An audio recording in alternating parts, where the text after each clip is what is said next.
Mimi is in St. Paul listening on KTNF. Hey, Mike. Hi. Well, I'm confused. I want to talk about Israel. And so, can you even imagine any other country in the world allowing 530 rockets to fall before it took a step to defend itself?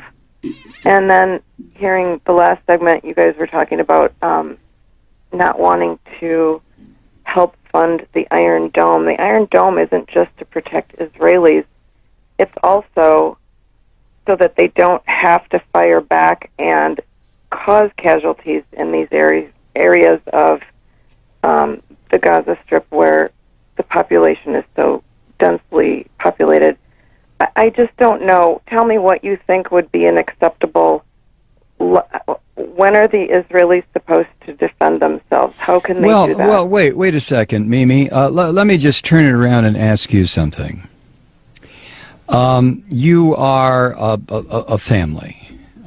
You have lived in St. Paul, Minnesota for your family and your antecedents for probably, let's say, 100 years. And all of a sudden, I show up on your doorstep, literally on your doorstep.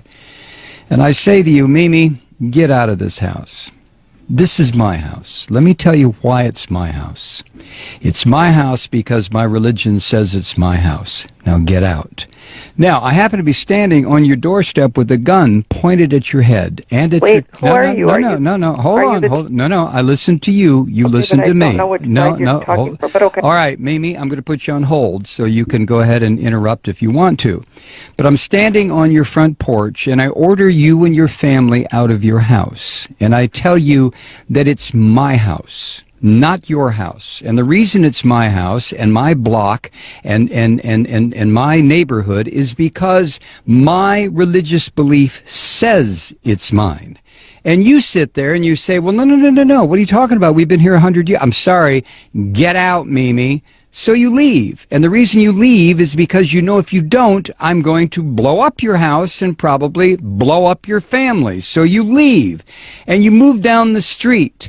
And for the next 60 years, you sit there and you get very, very angry because I came into your house and told you to get out. So what you do, Mimi, you decide, well, I know what I'll do. I'm going to start throwing rocks at what used to be my house, and it'll break the windows. That'll make that damn Malloy move. So you start throwing rocks. And then I come outside and I say, Mimi, were you throwing rocks? And you look at me rather sheepishly, and that's when I level an RPG at you and your family and your house, and I pull the trigger, and all of a sudden, whoosh, you're all gone. Now, which is the terrorist? You tell me. But tell me on another phone call, Mimi, because I'm not going to get involved in a big discussion about this. Thank you. Wow. When does Israel have a right to defend itself? Well, when do I have a right to defend myself? I came in and took Mimi's house. So if Mimi attacks me, who's going to say, well, Malloy, you have a right to defend yourself because Mimi's attacking you? And somebody else will say, yeah, but you took Mimi's house. Yeah, but, you know, possession is 9/10 of the law. Nah, possession is 99.9% of the law. And besides, God gave me this land. What the hell is Mimi doing on it? All I had to do was come here and remind her, Mimi, get out. God gave this land to me.